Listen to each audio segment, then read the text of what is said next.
Hello, everyone. This video comes from a post that was put up, and also from after the post was put up. Uh, had people messaging me of my opinion or experience in the matter, so I thought I'd do a video on it. This is another shirt from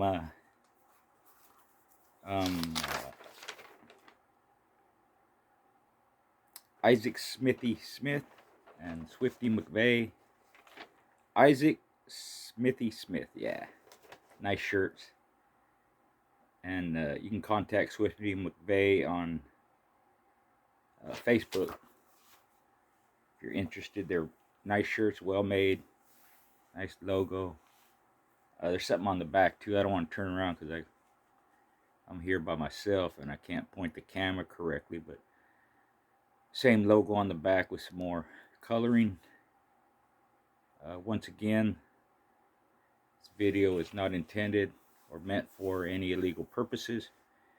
With this video, I'm talking about the past, ancient history, and knowledge, information. And it's something that I was very familiar with. The post was about OTC, and what those letters stand for, in case you're not familiar with, is off the chain.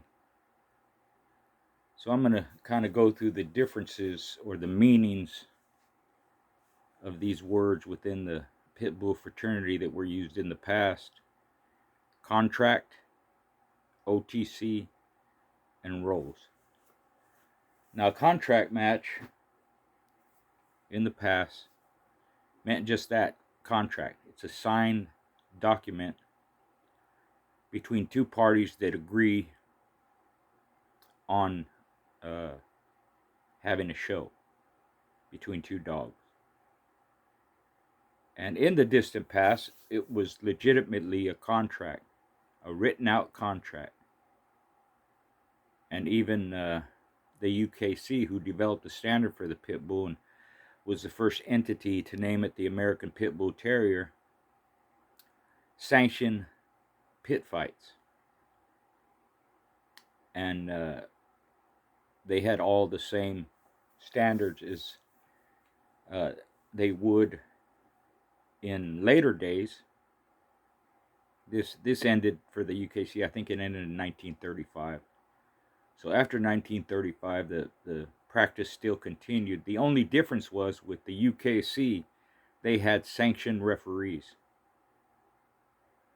So for a dog like, I think it was Champion Fighting Peter, Champion Fighting Peter, Tudor's Champion Fighting Peter was the first UKC registered champion, pit champion. And for the UKC to recognize that dog, they had to have their official referees call the show to be present. Now, as far as contract goes, and like I said, in the past, people actually did have a contract written out, and it had all the particulars on it. Gene Matson, I interviewed him. He's one of the few people that I know legitimately that have had over 300 contract matches, and he has all the contracts saved up.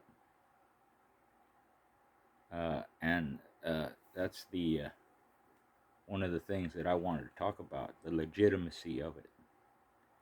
So what a contract match is between two animals, two dogs, was you have a time specified, 9 o'clock at night. You have a date, October 21st. You have a time, or I said time, right? Time, date, place, meaning location, whether they're males or females or mixed between a male and female. Generally, they were male against male and female against female. In rare cases, it was a male against a female. But all that was written into the contract. You have a forfeit put up, which was generally half whatever the bet was. You agree on rules. Generally, in later years, Cajun rules were used, and you have an agreed upon referee. Now, there's other little things that go with who washes first and weighing the dogs and the size of the box and all that stuff. But for all intents and purposes, everything that made it legitimate was in that contract. If the individuals did not meet that criteria, and basically a match is what? A legitimate match is competition between two conditioned athletes at a specific weight, time, date, location, and wager. If any one of those things are not met, the contract is null and void. And whoever did not meet those criteria had to pay the forfeit. Meaning if they didn't show up, they pay a forfeit. They didn't make weight, they didn't pay a forfeit. They didn't make the time specified, they had to pay a forfeit. Now in later years it became verbal for a couple of different reasons. It was easier to do it that way. You just call somebody up and you agree to it. Even putting up the forfeit, it was agreed upon, but a lot of times you didn't have to send the money to it. And when you put up a forfeit in the past, it was each party sent their half of the bet to a neutral party. Generally, it was a referee, but it could be any neutral party. So there's no bias. But in later years, like I said, it was just agreed upon, kind of like a handshake agreement. And you promised to meet all that criteria. And again, it was easier to do it that way, and there's not a paper trail. But believe me, there are tons and tons of legitimate signed documents, signed contracts that people would actually do and actually make.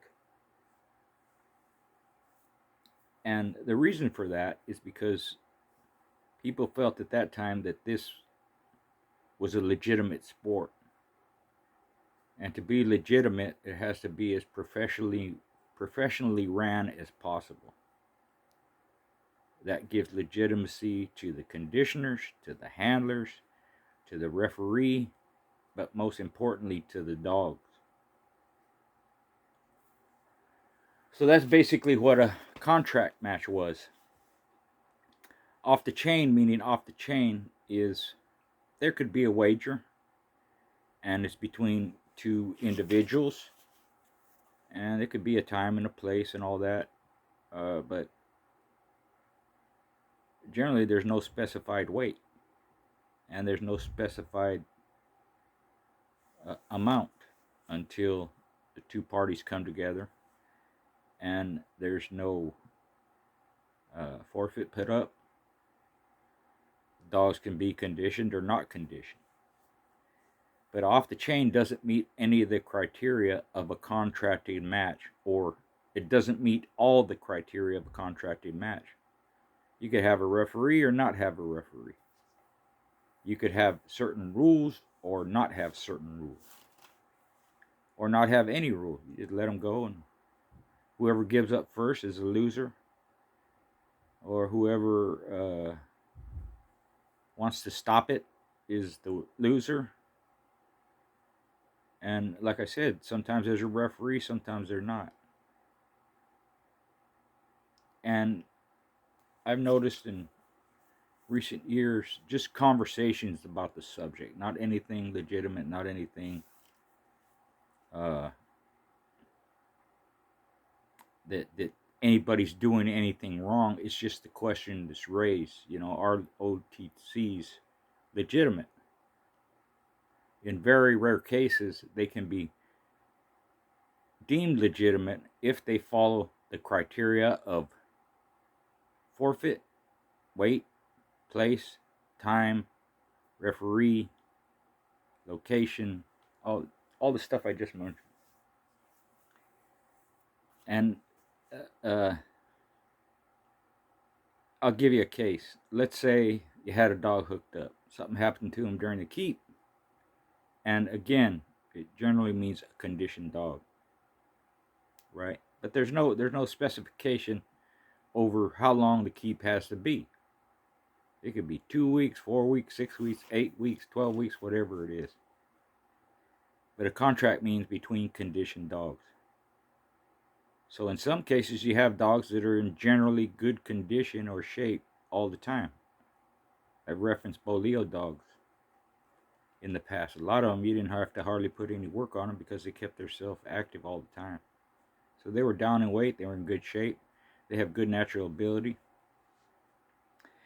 But let's say, take the scenario of a dog falls out for an injury or whatever, and a replacement is put in, right? He may have half a keep on him. He may have no keep. He may have close to a full keep, or whatever the scenario is. But it still follows under that criteria. The dog itself could be off the chain, but as long as he makes the weight, the time, the date, and all the other factors, it's a legitimate match. That's not an off-the-chain match. That's not what we're talking about here. What we're talking about is putting two dogs together on a whim or on an ego, somebody talking crap, and they get their feathers ruffled and they agree to do something. And there could be money involved, a bet, a wager involved. And it's basically just go getting two dogs, whatever. And it could be, I think my dog could whip your dog. Go get them. Okay, and you do it. Well, let's bet whatever. And it doesn't matter hypothetically if you're betting $50 million. It's still an off-the-chain match. It's still not a legitimate contract match because it doesn't meet the criteria of what a contract match is. Or in the case of a replacement or a dog being matched several times in a short period of time, they meet that criteria. For example, Lo Lima's Dolly. If you read the reports, she has a win. It's a short win. I think it's 22 minutes. And he said she's contracted for another show next month. And I think within a 2-month period of time, she won 3 shows. She eventually became a 6-time winner. Another one, double grand champion Tornado. She beat Tito, and during their conversation, Ken Allen told Tito he had her hooked up in another 2 weeks, right? Even before the match in front of him was finished. That's how much confidence he handed her. And of course, she did beat Tito, and she did go on a couple of 3 weeks later, whatever it was, short period of time, and win again. Again, she met the criteria. Made weight, made the time, date, forfeit, all that stuff. Referee, legitimate, follow the rules, all that. And there's been other dogs that has happened to too, being a replacement. For example, Honey Bunch's third match said she was off the chain, or her opponent was off the chain. I forget which one, right? Meaning they weren't put through a keep. But the dog had to be in some, if it was Honey Bunch, she had to be in some relatively good shape. And they met the criteria of name, place, date, time, forfeit, weight, all that stuff. So those are legitimate matches, even though one or both individuals could be determined to be off the chain. But that's not an off the chain match, and it's not an off the chain win, and there are no legitimate contracted wins that one or both of the dogs was off the chain if they don't meet that criteria of what a contract is. So I think that's where people kind of get mixed up when they're talking about this is a legitimate win, when it's really an off-the-chain win.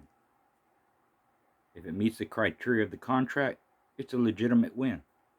Whether the dog had 2 months work on them or 2 days work on them. Right? But that's generally not what happens.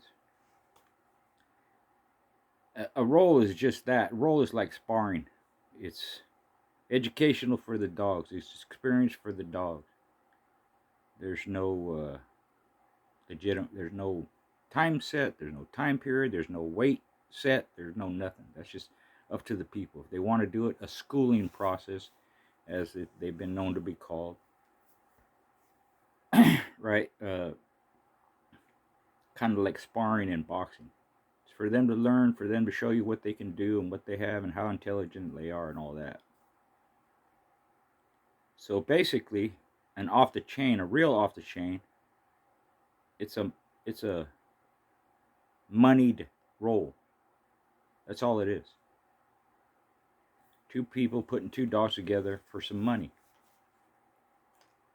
Because generally, the ones I've been involved with, because I've had them myself, I don't I don't consider those wins. And I very rarely mention them. And even the length of the off the chain deal doesn't matter. The outcome doesn't matter who won or lost. It matters to the individuals, of course. But I mean, as far as legitimacy, it doesn't matter because it's not contracted. There's no specifications to it. And I did it the same way. We'd be talking to some guy, hey, come over next week. We'll do this for $50. We'll do this for $100. We'll do this for $200. And I've heard of guys doing them for a lot more than that. But it's still not legitimate. The money in that respect doesn't matter. It doesn't matter. Just like a contracted match, it doesn't matter if you bet $5 or $5 million, hypothetically. The point is that if you bet $5 and you condition your dogs and you meet all that other criteria and your forfeit is $2.50, it's legitimate.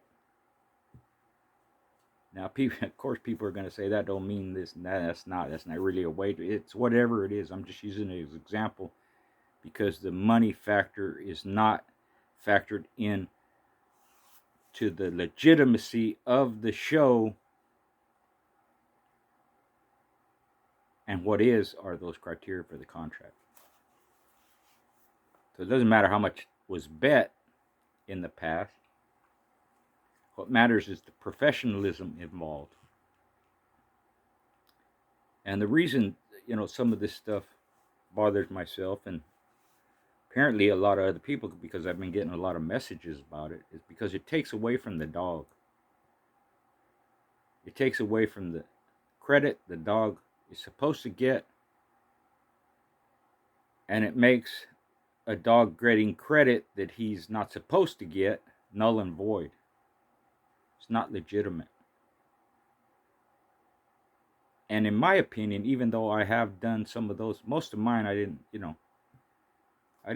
do a lot of off-chain stuff because I wanted my dog to get credit as being a legitimate winner. There's a professionalism, like I said, involved in it, and that is part of it. I didn't want to take any attributes or anything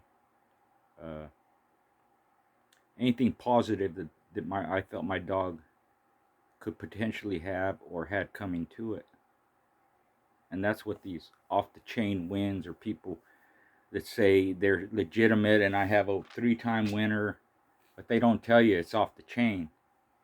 Because in their mind, if they won a wager, and even if they had a referee there,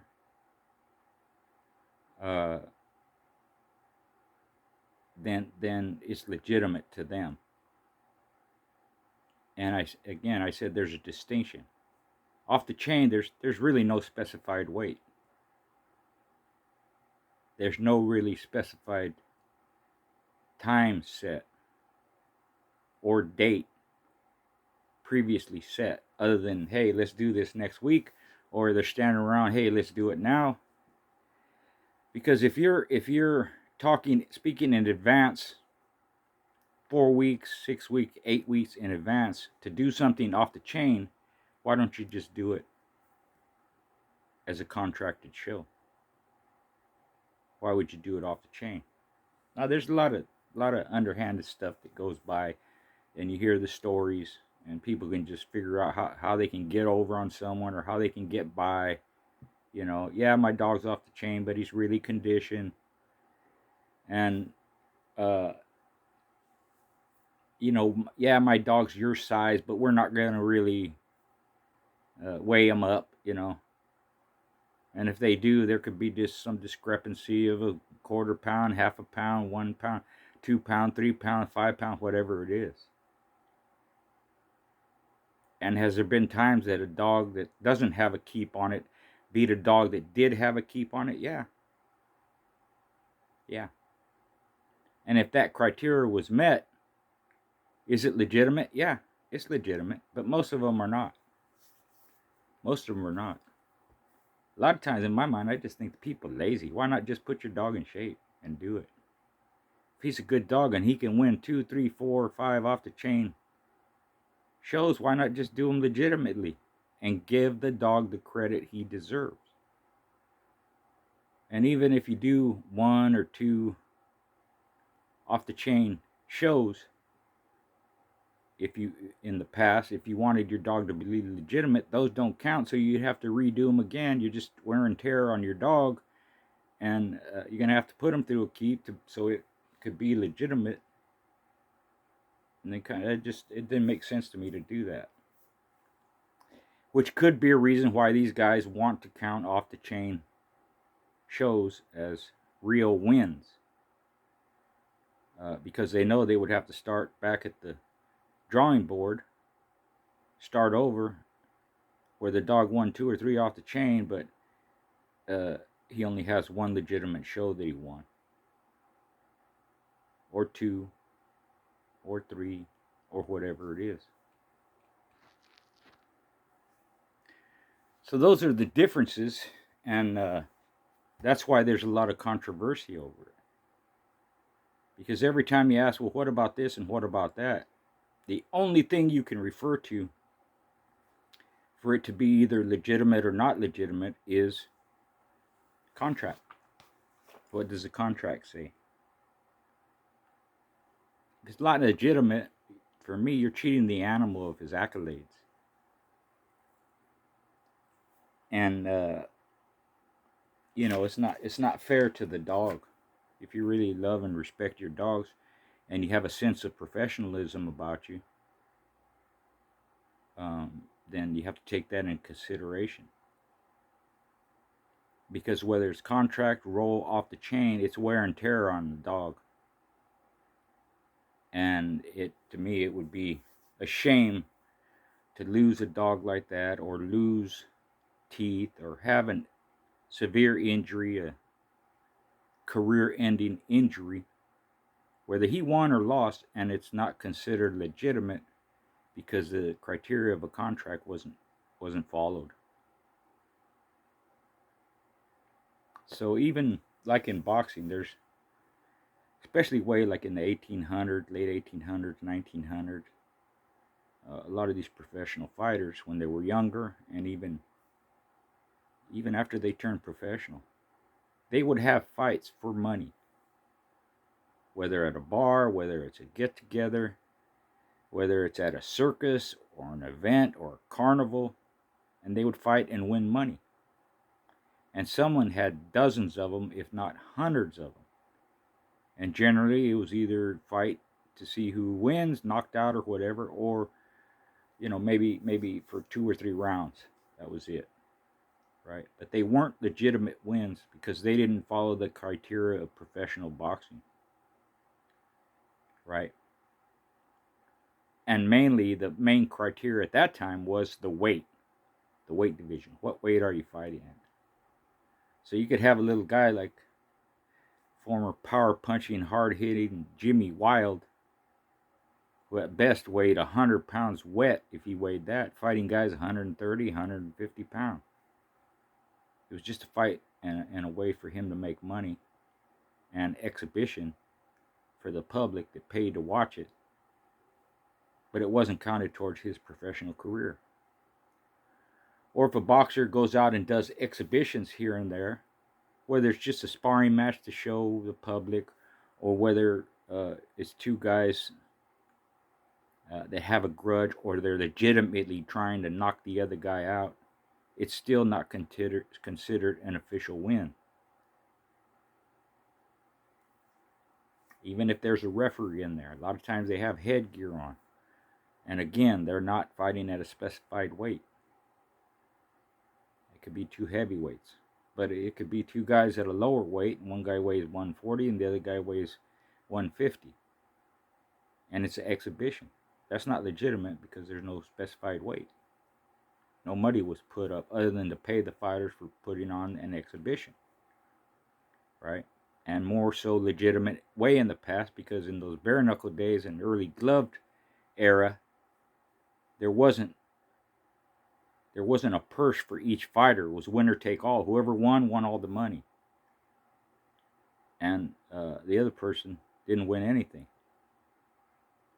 So they're not going to put their career on the line and their life on the line for something that's not considered legitimate or professional. So I feel like that with the dogs. Dog deserves the credit. The conditioner or owner, whoever it is, shouldn't be lazy. Should go through the process. And like I said, some dogs, hell, they naturally condition themselves. Even if you just walk them and you say, that's not a keep, I just exercise them, whatever. But they're in relatively good condition and they have natural air and they naturally keep themselves busy. That makes it easier on the owner or the conditioner. But the dog still has to meet those rules for the contract. Still has to make the weight. Forfeit still has to be put up. A wager has to be agreed upon. You have to have a referee. Has to start at a certain time. They have to be at that location. That's still legitimate. Like I said, it doesn't matter if you put 2 days on them or 2 months on them. But without the chain, not all of those rules are met. But people still take that as legitimate, as a real win. It's not. It's not. It's just a way to put accolades on your dog when the dog isn't deserving of them. And that's what the shame of it is for me, is the dog may be a good one and he may have been able to win legitimately. You just took that win away from him. And like I said, now you got to go back and do it all over again. Now it's for real. Well, for the dog in that off the chain or roll, whatever it is, it was real.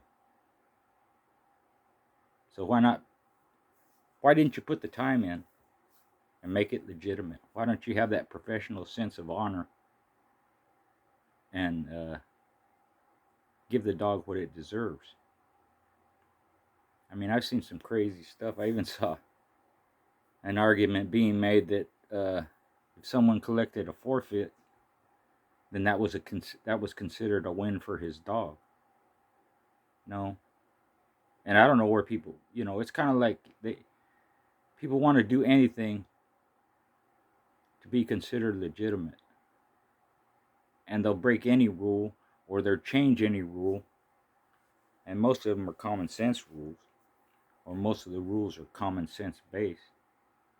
But they don't want to follow them because of their ego, or because of they want to make their dog something what it isn't, and they want their self to be looked in a certain light that they're not. And as far as sports go, whatever the sport is, those rules and regulations and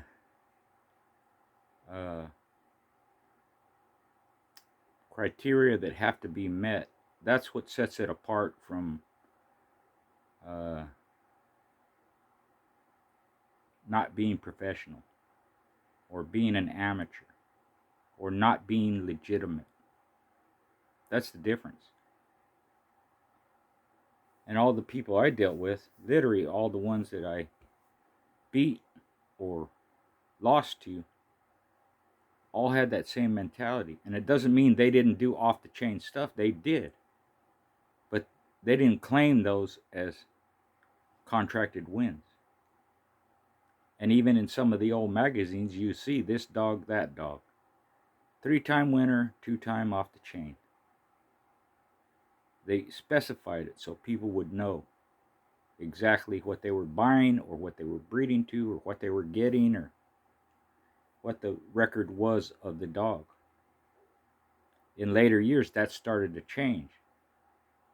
The dog was a 9-time winner, and he won 5 contract and 9 off the chain.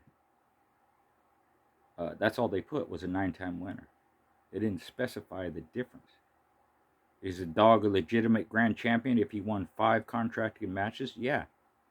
Is he a legitimate 9-time winner because he won 5 contracted matches and 4 off the chain? No. Nope. Because it wasn't specified. It didn't say 5 wins and 4 off the chain. That's the difference. So people learn to get by. They think they're slick and they'll say whatever, or they won't give you all the information. They keep it from you. They're not forthcoming. You know me, I mentioned this before. I used to keep records of everything, even my rolls, just so I could refer to them, how the dog looked, what he did, who he went against, what his weight was, how he looked at that weight, and how long it went, all that stuff. And I did the same thing with my matches, win or lose, quit or gain, beat this guy, that guy, this specific weight, this was the referee, this is how the show went, this is the outcome. Because for me, it was important. That's part of the professionalism, which in sports, part of it is keeping stats, keeping records. For history's sake, for integrity's sake. So, I don't see that being done. Or I saw that changing in later years. I don't know what people do because I haven't been out there in years and years. But I hear things and part of it, I don't even have to hear specific things. It's just people ask me these questions. Like, why would you ask me that question? Or who would do something like that? Who's keeping records? Let's say in a fantasy world, I have dogs and